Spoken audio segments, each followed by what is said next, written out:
இப்போ நாங்கள் போன கிளாஸில் ஏடிபியோட ஒரு முழு விவரம்னு படித்தோம்.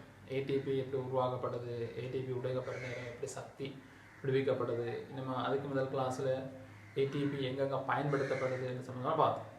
இப்போ இன்றைய கிளாஸ் நாங்கள் பார்க்க போகிறோம் வந்து ஏடிபி எப்படி உருவாக்கப்படுது, ஏடிபி தொகுக்கப்படுற முறை, ஏடிபி சக்தி காவி ஏடிபி எப்படி விடுவிக்கப்படுதுன்னு சொன்னோம். அப்படி அது எப்படி உருவாக்கப்படுதுன்னு நாங்கள் சொல்லுவோம்.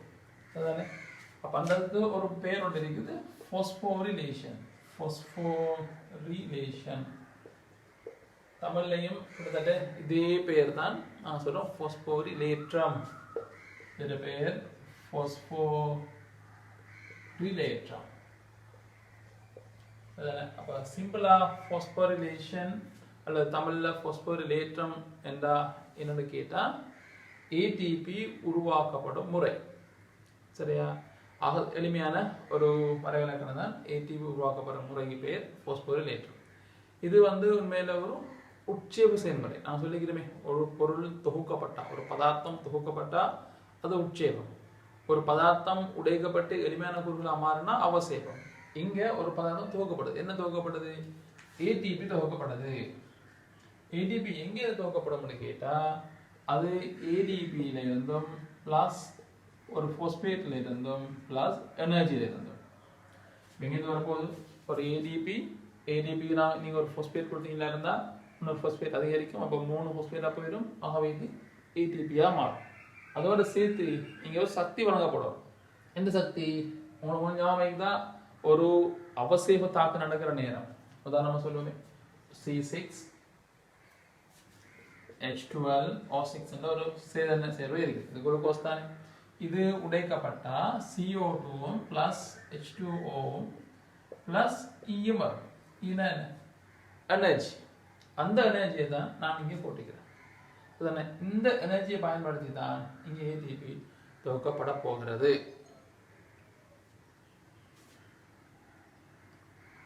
சரி, அப்ப ஆக எளிமையா ஏடிபி ஒரு பாஸ்பேட் கூட்டம், அதோட சேர்ந்து சக்தி, இது மூன்றையும் சேர்த்து தான் இந்த ஏடிபி மூலக்கூறுகள் தொகுக்கப்படுகின்றன. இந்த முறைக்கு பேர் தான் நாங்க பாஸ்போரிலேற்றம், பாஸ்போரிலேஷன் என்று சொல்றோம்.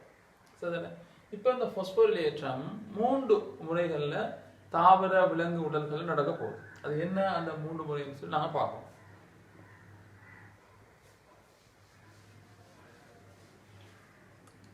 சரி, இப்போ இதுல பாஸ்போரிலேற்றத்துல முதலாவது முறை ஒன்று இருக்குது, ஒளி பாஸ்போரிலேற்றம். பாஸ்போரிலேற்றம் ஒளி பாஸ்போரிலேற்றம் என்று சொன்னாலே உங்களுக்கு இதுல விளங்கணும். ஒளியை பயன்படுத்தி இந்த ஏடிபி துவக்கப்படுது. பாஸ்போரிலேற்றம் என்று சொல்றது ஏடிபி துவக்கப்படுற முறை என்றதை நாங்கள் ஆரம்பத்திலே சொல்லி வச்சுக்கிறோம். அதுதானே? அப்போ ஒளி பாஸ்போரிலேற்றம் என்று சொல்றது ஒளியை பயன்படுத்தி ஏடிபி துவக்கப்படக்கூடிய முறை. எங்க ஒளி பயன்படுத்தப்படும், எங்க ஒளி ஒரு முக்கியமான ஒரு கூறாக பயன்படுதுன்னு கேட்டா அது ஒளி தொகுப்புல சாத்தியப்படும். சரிதானே? ஒளி தொகுப்புல நான் ஒன்றும் ஒளி தொகுப்பு படிக்கல. ஒளி தொகுப்பு படிக்கிற நேரம் அது உங்களுக்கு இன்னும் தெளிவாக வரும். ஒளி தொகுப்புல மேல 2 தாக்கம் இருக்குது. நாங்கள் ஒளி தொகுப்பு ஒரு தனி தாக்கமாக கருதி கொண்டாலும் அங்கே 2 தாக்கம் இருக்குது. அதுல ஒரு தாக்கத்துக்கு பேர் ஒளி தாக்கம். ஒளி தாக்கம். 2ஆவது தாக்கத்துக்கு பேர் இருள் தாக்கம். இந்த 2 தாக்கங்களும் சேர்ந்துதான் நாங்க ஒளி தொகுப்பு என்று சொல்றோம். சரிதானே? அப்போ இந்த ஒளி தொகுப்புன்ற ஒளி தாக்கத்துல இந்த ஒளி பாஸ்போரிலேற்றம் நடைபெறும். அப்போ ஒளி தாக்கத்துக்கு கட்டாயம் ஒளி தேவை. நாங்க சொல்லிக்கிறோம், பூமி கோளத்துக்கு ஒளி கிடைக்கக்கூடிய ஒரே ஒரு முறைன்னு கேட்டா அது இந்த கதிர்ப்பு சக்தி தான், சூரிய ஒளியிலிருந்து வரக்கூடிய சக்தி. எனவே அந்த சூரிய ஒளியிலிருந்து வரக்கூடிய சக்தியை குளோரோஃபில்ல கொண்டிருக்கிற கலங்கள் ஒளி தொகுப்பு மேற்கொள்ளும். அப்போ சக்தி என்ன செய்யும்? கைப்பற்றப்பட்டு பதிக்கப்படும். அந்த பதிக்கப்பட்ட சக்தியை பயன்படுத்தி இங்க ஏடிபி தொகுக்கப்படும். அப்போ ஒளி தொகுப்புல இருக்கிற ஒளி தாக்கத்துல சூரிய சக்தியை பயன்படுத்தி ஏடிபி தொகுக்கப்படுற முறைக்கு பேர் தான் ஒளி பாஸ்போரிலேற்றம்னு சொல்றோம். அப்போ ஒளி பாஸ்போரிலேற்றம் ஒரே ஒரு சந்தர்ப்பத்தில் நடக்கும், ஒரே ஒரு இடத்துல நடக்கும். அது எங்கன்னு கேட்டா இந்த ஒளி தாக்கத்துல. இது இவ்வளவுதான் இது சம்பந்தமான தகவல் எங்களுக்கு இருக்குது. அதுபோல நாங்க 2வது வருவோம். 2வது பாஸ்போரிலேற்ற முறை தான் கீழ்ப்படை பாஸ்போரிலேற்றம். கீழ்ப்படை பாஸ்போரிலேற்றம். இப்படி ஒரு ATP துவக்கப்படுற முறை இருக்குது. சரிதானே? இப்போ கீழ்ப்படை பாஸ்போரிலேற்றம் என்று சொல்றது ஒரு சிக்கலான மூலக்கூறு எளிமையான மூலக்கூறா மாற நேரம் ஒரு சக்தி விடுவிக்கப்படும் நாங்கள் ஏற்கனவே சொல்லிக்கிறோம். அது பேர் தானே அவசேப தாக்கம் சொல்றோம். ஒரு பெரிய சிக்கலான மூலக்கூறு சின்ன சின்ன சின்ன எளிமையான மூலக்கூறா மாற நேரம் ஒரு சக்தியை விடுவிக்கப்படுமே. அந்த சக்தியை பயன்படுத்தி ATP துவக்கப்படும். அதுக்கு பேர் தான் கீழ்ப்படை பாஸ்போரிலேற்றம். நான் எழுதி கொள்ளவா? ஒரு சிக்கலான மூலக்கூறு எளிய கூறுகளாக உடைக்கப்படுது. எளிய கூறுகள் இதோட சேர்த்து பிளஸ் E ஒரு எனர்ஜி விடுவிக்கப்படும். இந்த எனர்ஜி தான் இங்க ATP-யாக மாறும். அந்த முறைக்கு பேர் தான் நாங்கள் என்ன சொல்றோம்? கீழ்ப்படை பாஸ்போரிலேற்றம் என்று சொல்றோம். இப்ப நாங்க மூணாவது முறைக்கு வருவோம். மூன்றாவது முறை இருக்குது ஒட்சியேற்ற பாஸ்போரிலேற்றம். ஒட்சியேற்ற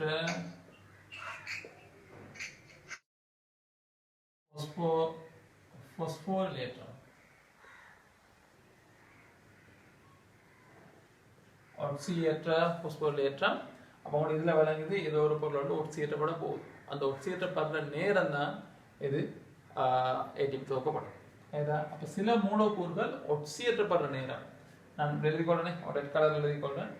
சில மூலக்கூறுகள் ஒட்சியேற்றப்படுற நேரம், ஒட்சியேற்றம்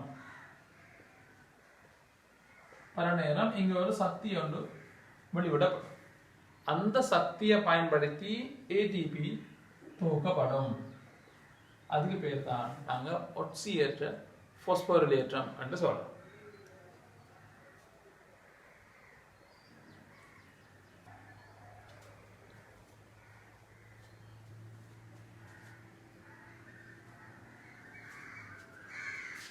சரி, இப்போ நாங்கள் போன கிளாஸில் ATP ஒரு முழு விவரம்னு படித்தோம். ATP எப்படி உருவாக்கப்படுது, ATP உடைக்கப்பட்ட நேரம் எப்படி சக்தி விடுவிக்கப்படுது, இன்னும் அதுக்கு முதல் கிளாஸில் ATP எங்கெங்கே பயன்படுத்தப்படுதுன்னு சொன்னதான் பார்த்தோம்.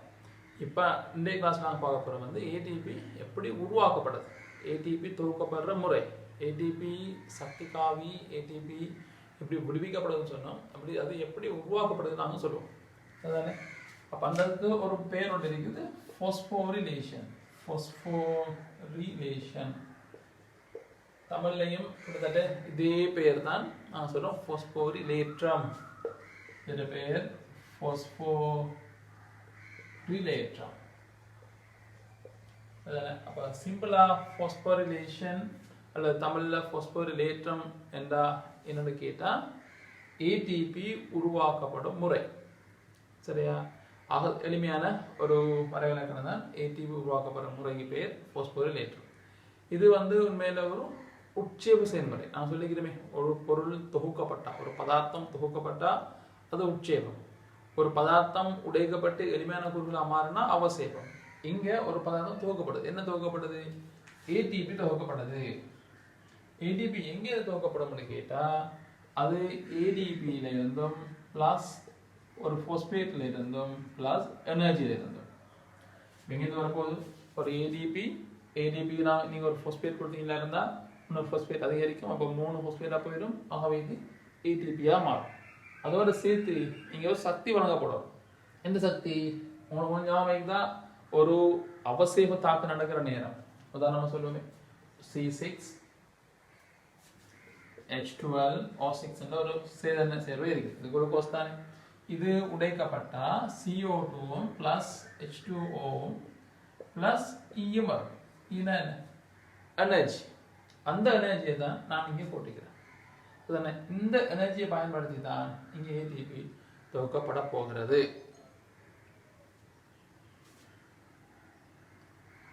சரி, அப்ப ஆக எளிமையா ATP ஒரு பாஸ்பேட் கூட்டம், அதோட சேர்ந்து சக்தி, இது மூன்றையும் சேர்த்து தான் இந்த ATP மூலக்கூறுகள் தொகுக்கப்படுகின்றன. இந்த முறைக்கு பேர் தான் நாங்க பாஸ்போரிலேற்றம், பாஸ்போரிலேஷன் என்று சொல்றோம். சரிதானே? இப்போ இந்த பாஸ்போரிலேற்றம் 3 முறைகளில் தாவர விலங்கு உடல்கள் நடக்க போகுது. அது என்ன அந்த 3 முறைன்னு சொல்லி நாங்கள் பார்ப்போம்.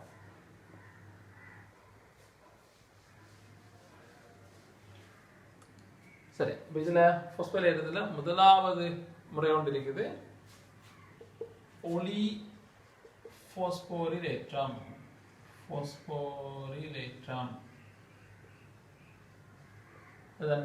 ஒளி பாஸ்போரிலேற்றம் சொன்னாலே உங்களுக்கு இதில் வழங்கணும். ஒளியை பயன்படுத்தி இந்த ஏடிபி துவக்கப்படுது. பாஸ்போரிலேற்றம் என்று சொல்றது ஏடிபி துவக்கப்படுற முறை என்றதை நாங்கள் ஆரம்பத்திலே சொல்லி வச்சுக்கிறோம்.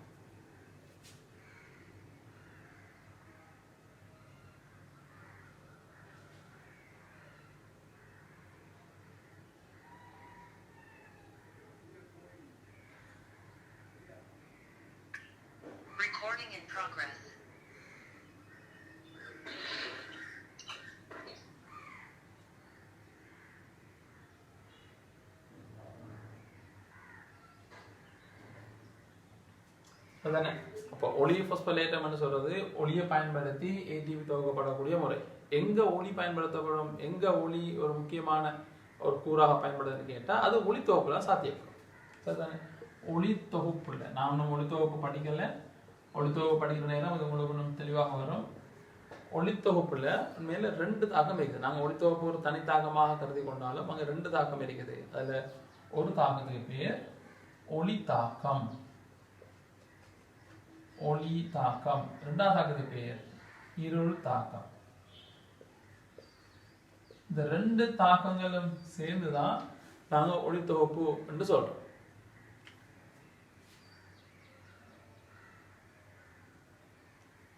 சரிதானே? அப்போ இந்த ஒளி தொகுப்புன்ற ஒளி தாக்கத்துல இந்த ஒளி பாஸ்போரிலேற்றம் நடைபெறும். அப்போ ஒளி தாக்கத்துக்கு கட்டாயம் ஒளி தேவை. நாங்க சொல்லிக்கிறோம் பூமி கோளத்துக்கு ஒளி கிடைக்கக்கூடிய ஒரே ஒரு முறைன்னு கேட்டால் அது இந்த கதிர்ப்பு சக்தி தான், சூரிய ஒளியிலிருந்து வரக்கூடிய சக்தி. எனவே அந்த சூரிய ஒளியிலிருந்து வரக்கூடிய சக்தியை குளோரோஃபில்ல கொண்டிருக்கிற கலங்கள் ஒளித்தொகுப்பு மேற்கொள்ளும். அப்போ சக்தி என்ன செய்யும்? கைப்பற்றப்பட்டு பதிக்கப்படும். அந்த பதிக்கப்பட்ட சக்தியை பயன்படுத்தி இங்க ஏடிபி தொகுக்கப்படும். அப்போ ஒளி தொகுப்பில் இருக்கிற ஒளி தாக்கத்துல சூரிய சக்தியை பயன்படுத்தி ஏடிபி தொகுக்கப்படுற முறைக்கு பேர் தான் ஒளி பாஸ்போரிலேற்றம்னு சொல்றோம். அப்போ ஒளி பாஸ்போரிலேற்றம் ஒரே ஒரு சந்தர்ப்பத்தில் நடக்கும், ஒரே ஒரு இடத்துல நடக்கும். அது எங்கன்னு கேட்டா இந்த ஒளி தாக்கத்துல. இது இவ்வளவுதான் இது சம்பந்தமான தகவல் எங்களுக்கு இருக்குது. அதுபோல நாங்க 2வது வருவோம். 2வது பாஸ்போரிலேற்ற முறை தான் கீழ்ப்படை பாஸ்போரிலேற்றம். கீழ்ப்படை பாஸ்போரிலேற்றம் இப்படி ஒரு ஏடிபி துவக்கப்படுற முறை இருக்கு. சரிதானே? இப்ப கீழ்ப்படை பாஸ்போரிலேற்றம் என்று சொல்றது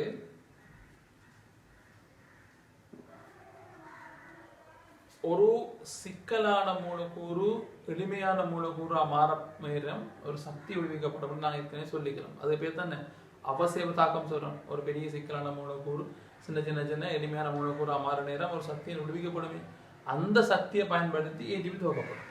அதுக்கு பேர் தான் கீழ்ப்படை பாஸ்போரிலேற்றம். நான் இப்படி எழுதி கொள்ளவா? ஒரு சிக்கலான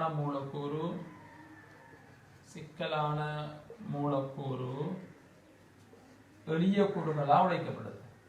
எளிய கூறுகள் இதோட சேர்த்து பிளஸ் இ ஒரு எனர்ஜி விடுவிக்கப்படும். இந்த எனர்ஜி தான் இங்க ஏடிபியாக மாறும்.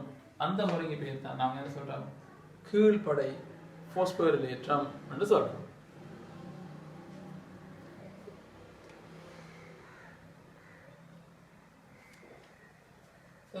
இப்ப நாங்க 3வது முறைக்கு வருவோம்.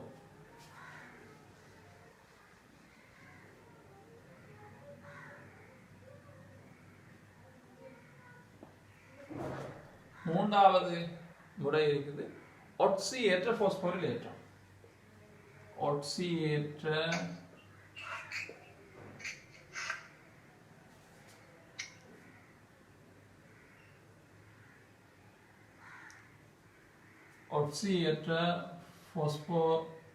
பாஸ்போரிலேற்றம். ஒட்சியேற்ற பாஸ்போரிலேற்றம். அப்போ உங்களுக்கு இதில் விளங்குது ஏதோ ஒரு பொருள் வந்து ஒட்சியேற்றப்பட போகுது. அந்த ஒட்சியேற்றப்படுற நேரம் தான் இது ஏடிபி துவக்கப்படும். ஏதா அப்போ சில மூலக்கூறுகள் ஒட்சியேற்றப்படுற நேரம் நான் எழுதிக்கொள்றேன், ஒரு ரெட் கலர் எழுதிக்கொள்றேன். சில மூலக்கூறுகள் ஒட்சியேற்றப்படுற நேரம், ஒட்சியேற்றம் பர நேரம் இங்க ஒரு சக்தி ஒன்று வெளிவிடப்படும். அந்த சக்தியை பயன்படுத்தி ஏடிபி துவக்கப்படும். அதுக்கு பேர் தான் நாங்க ஒட்சியேற்ற பாஸ்போரிலேற்றம் என்று சொல்றோம். சரியா? இது மூன்று தான் நாங்க இந்த பாஸ்போரிலேற்றத்தில் படிக்கிற ஏடிபி துவக்கப்படக்கூடிய முறைகள். சரிதானே? நான் இது மூன்றையுமே சமரைஸ் பண்ணி சொல்றேன்னு கேட்டுக்கோங்க. முதலாவது இந்த பாஸ்போரிலேற்றம் என்று சொல்ல நாங்க அறிமுகப்படுத்துறோம். பாஸ்போரிலேற்றம் என்று சொல்றது ஏடிபி துவக்கப்படுற முறை. எதை பயன்படுத்தி துவக்கப்படுற முறை? ஏடிபி, பாஸ்பேட், அதுபோல சக்தி, இது மூணையும் கம்பைன் பண்ணி ஒரு ஏடிபி துவக்கப்படுற ஒரு உட்சேப முறைக்கு பேர் தான் நாங்க பாஸ்போரிலேற்றம் என்று சொல்றோம். அந்த பாஸ்போரிலேற்றம் மூன்று முறையில் நடக்குதா நான் பேசிக்கொள்றோம். ஒன்று ஒளி பாஸ்போரிலேற்றம், ரெண்டாவது கீழ்ப்படை பாஸ்போரிலேற்றம், மூணாவது ஒட்சியேற்ற பாஸ்போரிலேற்றம். அதுல முதலாவது முறை இருக்குது ஒளி பாஸ்போரிலேற்றம். இது ஒளி சக்தியை பயன்படுத்தி நடக்கக்கூடிய ஒரு ஏடிபி துவக்கப்படுற முறை. ஒளி ஏடிபியா மாறக்கூடிய ஒரு முறையை வச்சுக்கொள்ளுங்களேன். எங்க நடக்கும்? ஒளி தொகுப்புல ஒளி தாக்குதல் நடக்கும். ஒளி தொகுப்புல ரெண்டு தாக்கம் இருக்குது, ஒளி தாக்கம், இருள் தாக்கம். இதுல குறிப்பா ஒளி தாக்கத்துல தான் ஒளி நேரடியா பங்கு கொள்ளும். அங்க பதிக்கக்கூடிய ஒளி இங்கே ஏடிபியாக மாற்றமடையும். அதே பேர் ஒளி பாஸ்போரிலேற்றம். ரெண்டாவது பாருங்க, கீழ்ப்படை பாஸ்போரிலேற்றம். ஒரு சிக்கலான மூலக்கூறு எளிமையான மூலக்கூறா மாறுற நேரம் அங்க எனர்ஜி விடுவிக்கப்படும், சக்தி விடுவிக்கப்படும். அந்த சக்தி பயன்படுத்தி ஏடிபி துவக்கப்படும். அதுக்கு பேர் தான் நாங்க கீழ்ப்படை பாஸ்போரிலேற்றம் சொல்றோம்.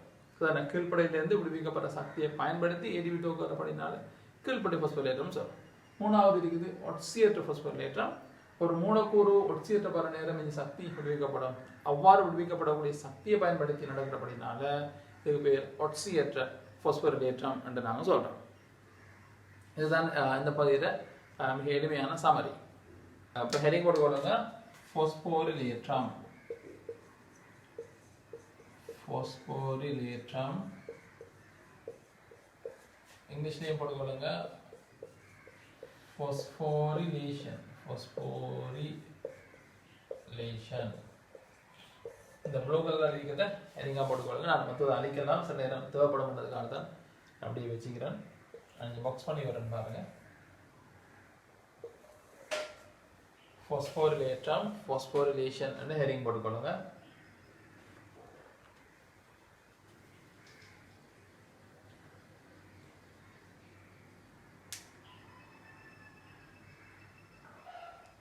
சரி, எழுதிக்கொள்வோம். முதலாவது பாயிண்ட், மிக குறுகிய காலப்பகுதியினுள் ஏடிபி பாஸ்பேட், ஏடிபி பாஸ்பேட் சக்தி எழுதிக்கிற பாருங்க. இதை பார்த்து கொள்ளுங்க. ஏடிபி பாஸ்பேட் சக்தி என்பவற்றை பயன்படுத்தி, ஏடிபி பாஸ்பேட் சக்தி என்பவற்றை பயன்படுத்தி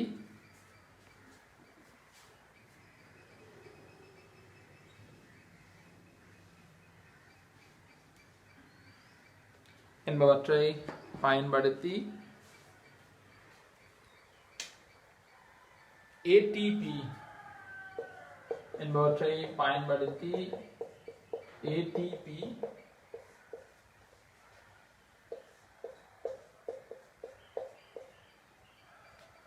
உயிர் கலங்களினுள் தொகுக்கப்படும். ஏடிபி உயிர் கலங்களினுள் தொகுக்கப்படும்.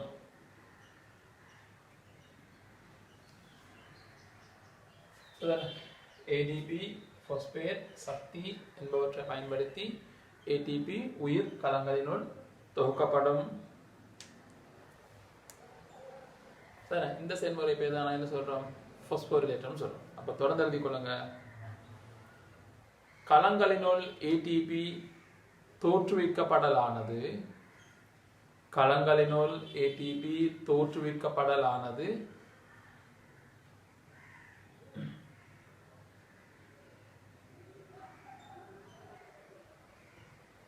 கலங்களினுள் ATP தோற்றுவிக்கப்படலானது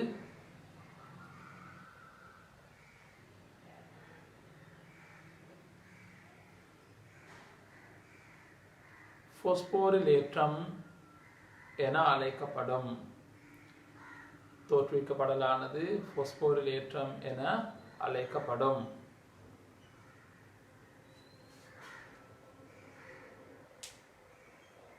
சரி, அடுத்த பாயிண்ட் எழுதி கொள்ளுங்க. பாஸ்போரிலேற்றம் சரியா எழுதி கொள்ளுங்க. பாஸ்போரிலேற்றம் சக்தி மூலத்திற்கு இணங்க பாஸ்போரிலேற்றம் சக்தி மூலத்திற்கு இணங்க மூன்று வகைப்படும்.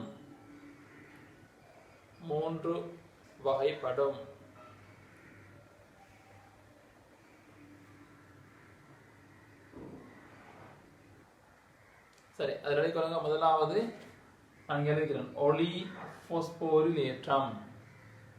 முதலாவது எழுதிக்கொள்ளுங்க ஒளி பாஸ்போரிலேற்றம்.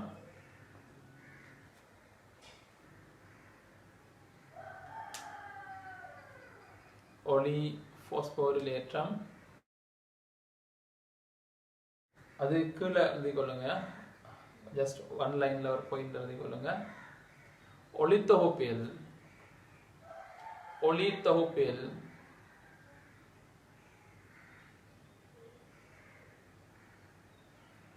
சூரிய சக்தியை பயன்படுத்தி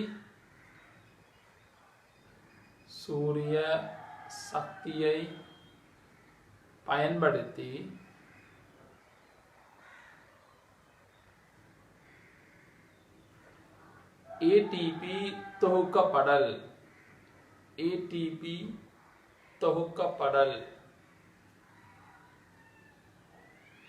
உங்களுக்கு தெரியும், ஒளி தொகுப்புல 2 தாக்கம் இருக்குது. ஒளி தாக்கம், இருள் தாக்கம். அதுல குறிப்பா அந்த ஒளி தாக்கத்துல தான் நாங்க இங்க சொல்ற ஒளி பாஸ்போரிலேற்றம் என்ற செயல்முறை நடைபெறும். சரி, இப்போ எழுதிக்கொள்வோம். இரண்டாவது கீழ்ப்படை பாஸ்போரிலேற்றம். இங்க எழுதிக்கிறேன் கீழ்ப்படை பாஸ்போரிலேற்றம்.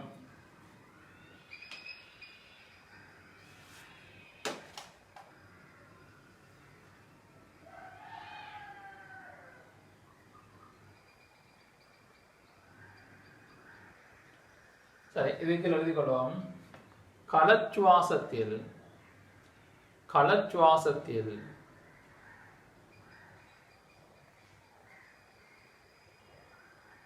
சிக்கலான மூலக்கூறுகள்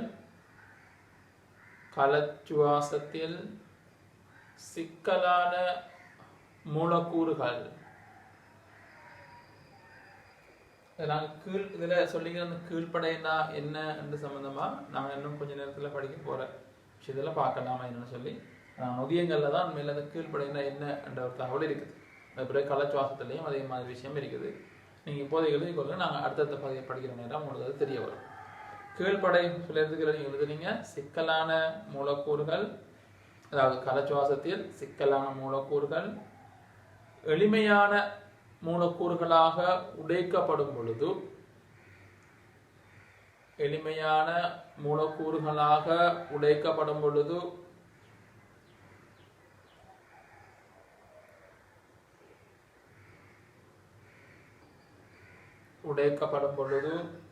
விடுவிக்கப்படும் சக்தியை பயன்படுத்தி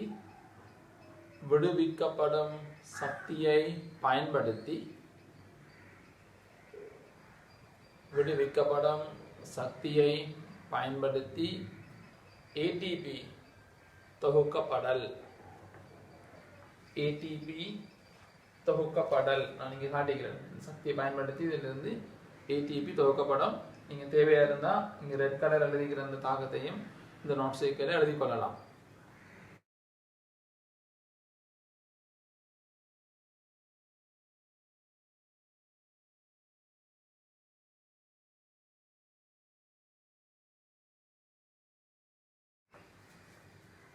சரி, நாங்கள் மூன்றாவது எழுதிக்கொள்வோம். ஒட்சியேற்ற பாஸ்போரிலேற்றம். ஒட்சியேற்ற பாஸ்போரிலேற்றம். சரி, எழுதிக்கொள்ளுங்க. ஒட்சியேற்ற பாஸ்போரிலேற்றத்துக்கு கீழே களச்சுவாசத்தில்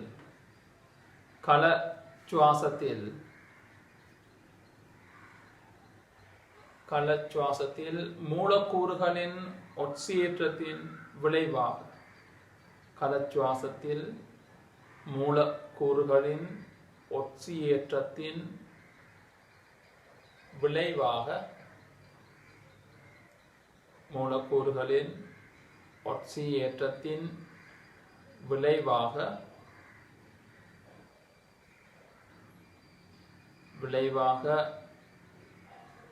விடுவிக்கப்படும்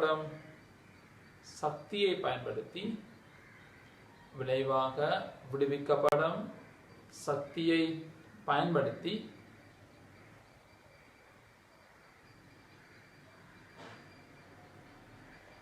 ATP தொகுக்கப்படல்.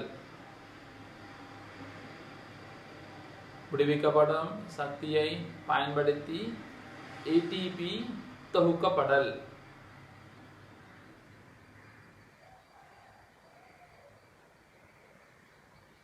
இப்போ நாங்கள் அடுத்த பகுதி போவோம். அடுத்த பகுதினா அது ATP சம்மந்தப்பட்ட பகுதி தான். இப்போ ATP வந்துச்சு, ATP உருவாக்கியாச்சு. இந்த ATP உடலில் நடக்கிற நிறைய தாக்கங்களுக்கு பயன்படுத்தப்படுது என்று நாங்கள் எங்களோட முதலாவது கிளாஸ் சொன்னோம். பதார்த்தங்கள தொகுப்பு, தசை சுருக்கம், நரம்பு கண தாக்கம், உயிர் ஒளிர்வு, மீன் வடிவப்புகள், இப்படி ஏராளமான தாக்கங்களுக்கு இந்த ATP சக்தி பயன்படுது. ATP இல்லாமல் எங்கள் உடம்புல நிறைய தாக்கங்கள் நடைபெறாது. உடல் வந்து ஸ்தம்பித்து போயிடும். என்ன, உடம்பு வந்து ஒரு நாளைக்கு ஸ்ட்ரைக் அடிச்சா எப்படி இருக்கும், அந்த மாதிரி ஒரு நிகழ்வு தான் நடக்கும். இப்போ ATP இல்லாட்டி இப்போ நாங்கள் பார்ப்போம் ATP ஜென்ரலாக என்னென்ன வடிவங்களாக மாற்றப்படுதுன்னு சொல்லி. இப்போ நாங்கள் எப்படி எழுதிக்கொள்வோம். ATP நாங்கள் படிக்கிறதானே, நீங்கள் ஓடவரில் சயின்ஸ் படிக்கிற நேரம் அதில் சக்தி நிலை மாற்றங்கள் படிக்கிறீங்க. அதை போல் அந்த ATP எப்படியெல்லாம் நிலை மாற்றப்படுது, எப்படியெல்லாம் வேறு வேறு தொழில்படுத்தல பயன்படுதுன்னு பார்ப்போம். அதில் நாங்கள் ஒன்று எழுதிக்கொள்வோம். ஒன்று சொல்லுவோம், ஒளியாக மாறுது, ஒளி சக்தியாக அது மாற்றமடைகிறது என்று நாங்கள் சொல்லிடுவோம். சரிதானே? அப்போ நாங்கள் இதை வந்து ஒளியாக மாறுதுன்னு சொல்லுவோமே. எங்கே ஒளியாக மாறுது? நாங்கள் ஏற்கனவே படித்தோம் இந்த உயிர் ஒளி ஒன்று சொல்லி பயோலுமினன்ஸ் ஒன்று படிச்சிருக்கிறோம். உயிர் ஒளிர்வு, கடல்வாழ் அங்கிகள், சில தரைவாழ் அங்கிகள் அந்த உயிர் ஒளிர்வை காண்பிக்கும். அந்த நேரம் அது அந்த உயிர் ஒளிவை காண்பிக்கிறதுக்கு சக்தி தேவை என்று நாங்கள் சொல்லிக்கிறோம். ஆகவே இந்த ATP ஒளியாக மாற்றமடைகிறது என்று நாங்கள் சொல்லலாம். சரிதானே? அதுபோல இந்த ATP வெப்பமாக மாறக்கூடிய நிலைமைகளும் இருக்குது. எப்போ நடக்கும்? போது உடல் வெப்பநிலையை தொடர்ந்து பேர்றதா இருந்தால் கட்டாயம் ATP தேவை. ATP இல்லாத பட்சத்தில் நாங்கள் எங்களோட உடம்பு வெப்பநிலையை 37°C தொடர்ந்து மெயின்டைன் பண்ணிடலாம். அது ட்ராப் ஆயிடும், அல்லது அதோட மேலே போயிடலாம். சரிதானே? மேலே போகிற சான்ஸ் இல்லை, ட்ராப் ஆகும் சான்ஸ் இருக்குது. நாங்கள் 37°C எப்படி மெயின்டைன் பண்ண தெரியுமா? எங்களோட உடம்புல நிறைய அணுசேவ செயற்பாடு நடக்குது. அந்த அணுசேவ செயற்பாடு நடக்க சக்தி ரிலீஸ் ஆகுமே, ஒரு வெப்பம் ரிலீஸ் ஆகுமே. அந்த வெப்பத்தில் மொத்த சேர்க்க தான் எங்களோட 37°C. அணுசேவ செயற்பாடு இல்லாமல் போமா இருந்தால் அந்த வெப்பநிலை மெல்ல மெல்ல மெல்ல ட்ராப் ஆகி 37 நாங்கள் கீழே போயிடுவோம். 37 நாங்கள் கீழே போயிட்டோமா இருந்தால் எங்களுக்கு நிறைய நோய்கள் வந்துடும், நிறைய அங்கங்கள் தொழிற்படுத்த நிப்பாட்டிடும். உதாரணமாக இதயத்தில் துடிப்பில் குழப்பங்கள் வரும், சுவாச பைகளோட தொழிற்பாட்டில் குழப்பங்கள் வரும், அப்படியெல்லாம் சிக்கல்கள் இருக்குது. அப்போ இந்த ATP இருக்கிற வரைக்கும் தான் வெப்பம் பிறப்பிக்கப்படும். அப்போ நாங்கள் இதில் நோட் பண்ணிக்கொள்வோம். உடல் வெப்பநிலையை பேணுறதுக்கு, உடல் வெப்பநிலையை பேணுதல், அந்த சந்தர்ப்பங்களில் இந்த ATP வெப்பநிலையாக மாறி எங்களுக்கு ஒரு சப்போர்ட்டை தருது. அடுத்தது இது பாருங்க, மின் சக்தியா மாறுது. மின் சக்தியா இப்படி ஒரு நிலைமையும் இருக்குது. இப்போ எங்களோட உடம்புல நான் சொன்னமே, எந்த மெசேஜ் எங்களுக்கு ரிசீவ் ஆனாலும் அது சூடு, குளிர், மனம், சுவை அல்லது கேட்டல், பார்வை, தொடுகை எதுவாக இருந்தாலும் எல்லாமே மூளைக்கு ஒரே ஃபார்மேட் தான் போகும். என்ன ஃபார்மேட்? அது கணத்தாக்கம். அந்த கணத்தாக்கம் வந்து மின்சாரம், மேலே மின்சாரம் தான். அது எங்களோட உடம்புல சின்ன ஒரு மில்லி ஆம்பியர்ல ஒரு கரண்ட் ஒன்று ஓடிக்கொண்டிருக்குது 24 hours. 24/7 வருடத்துல முழு நாட்கள் நாங்கள் மரணிக்கிற வரைக்கும் அப்படி ஒரு கணத்தாக்கம் உண்டு, அப்படி ஒரு மின் பாய்ச்சல் உண்டு நடந்து கொண்டிருக்கும். அந்த மின் பாய்ச்சல்ல தான் இந்த மெசேஜ் எல்லாம் கடத்தப்பட்டது.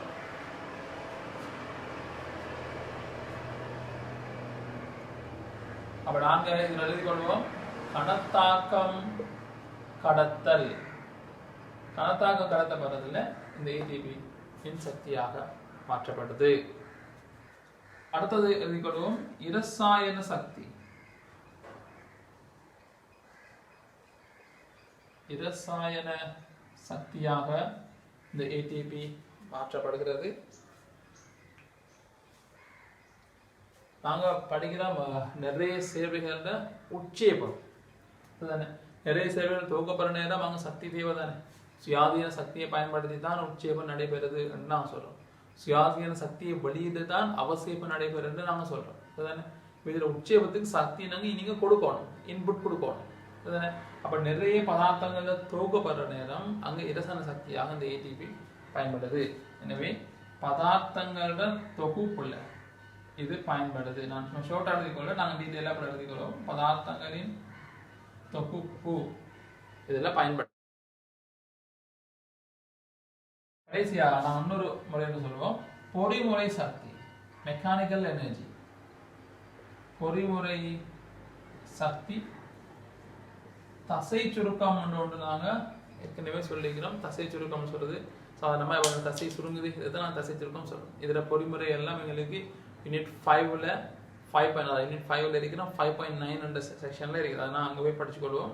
அந்த பொறிமுறை சக்தி எப்போ நடக்குன்னு கேட்டால் அந்த தசை சுருங்குற நேரம். இப்போ தசை சும்மா சுருங்காது, இது வந்து ஒரு மெக்கானிக்கல் எனர்ஜி என்ன, ஒரு பொறிமுறை சக்தி. இதை பயன்படுத்தி நாங்கள் நிறைய வேலைகளை செய்யலாம். ஆகவே இந்த பொறிமுறை சக்தியாக மாறுது இப்போ தசை சுருக்கத்தின் போது. தசை சுருக்கம் சரியா பிள்ளைகள்? அப்ப இவ்வளவு என்ன, ஏடிபி மாறக்கூடிய முறைமைகளாக நாங்கள் இங்கே சொல்லலாம். ஏடிபி நிலை மாறக்கூடிய சந்தர்ப்பங்களாக நாங்கள் இதை அடையாளப்படுத்தலாம். இப்போ நாங்கள் இதுக்கு ஒரு நோட்ஸ் எழுதிக் கொள்வோம். சரி, கீழே எழுதிக் கொள்ளுங்க ஒரு பாயிண்டா.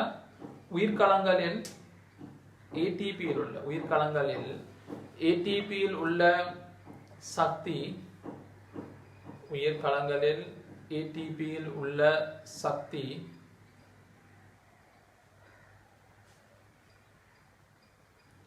ஏடிபியில் உள்ள சக்தி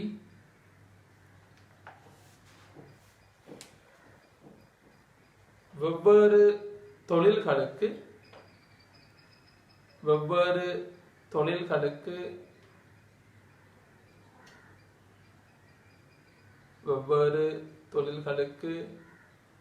பயன்படுத்தப்படுவதற்காக வெவ்வேறு தொழில்களில் பயன்படுத்தப்படுவதற்காக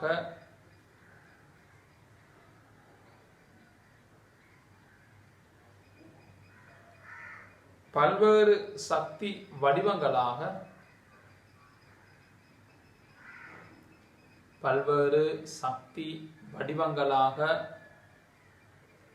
மாற்றப்படுகிறது. பல்வேறு சக்தி வடிவங்களாக மாற்றப்படுகிறது. இங்கே காட்டிக்கிற மாதிரி நிறைய எனர்ஜி ஃபார்மேட்டாக அது மாற்றப்படுகிறது.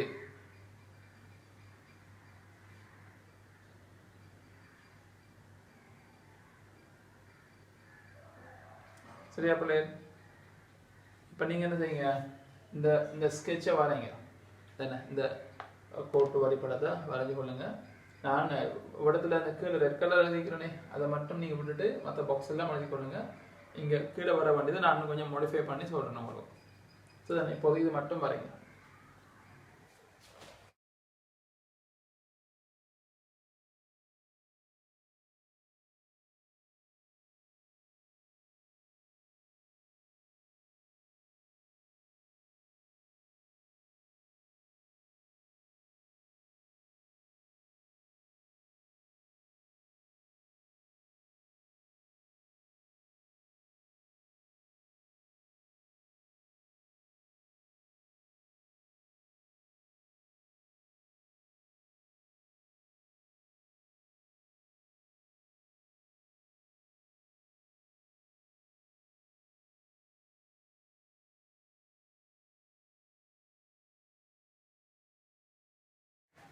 சரி, இப்போ நாங்கள் ஒவ்வொன்றா இதுக்கு எழுதிக்கொள்ளுவோம். இப்போ நீங்கள் முதலாக எழுதித்தான் நினைக்கிறீங்க இதில் ஒளின்னு சொல்லி, அதுக்கு எழுதிக்கொள்ளுங்க.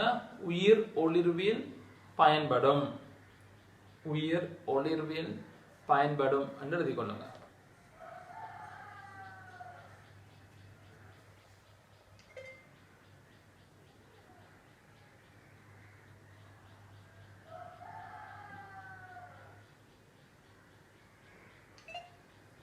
அதே போல அந்த வெப்பமடை தான் நினைக்கிறீங்க, வெப்பத்துக்கு எழுதிக்கொள்ளுங்க. உடல் வெப்பநிலையை பேணுவதில் பயன்படும், உடல் வெப்பநிலையை பேணுவதில் பயன்படும். அடுத்தது இந்த பொறுமுறை சக்திக்கு எழுதிக்கொள்ளுங்க. தசை சுருக்கத்தில் பயன்படும், தசை சுருக்கத்தில் பயன்படும் என்று எழுதிக்கொள்ளுங்க.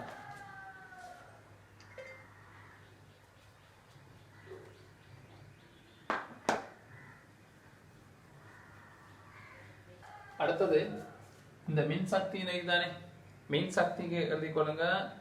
மின் கணத்தாக்கங்களை கடத்துவதில், மின் கணத்தாக்கங்களை கடத்துவதில் பயன்படுத்தப்படும்.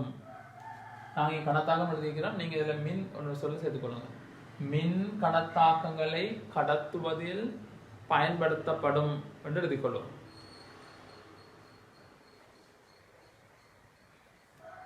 கடைசியான ஒன்று இருக்குது இரசாயன சக்தி. இரசாயன சக்தி நீங்க இதை எழுத முடியுங்க, அது முடியும் இது போகும். இரசாயன சக்திக்கு நாங்கள் எழுதிக்கொள்வோம். பல்வேறு பதார்த்தங்களின் தொகுப்பில் பயன்படுத்தப்படும், பல்வேறு இங்க முன்னுக்கு பல்வேறு பதார்த்தங்களின் தொகுப்பில் பயன்படுத்தப்படும் என்று எழுதி கொண்டா சரி. அவ்வளவுதான் நெஞ்சு அங்க எழுத வேண்டிய பகுதி.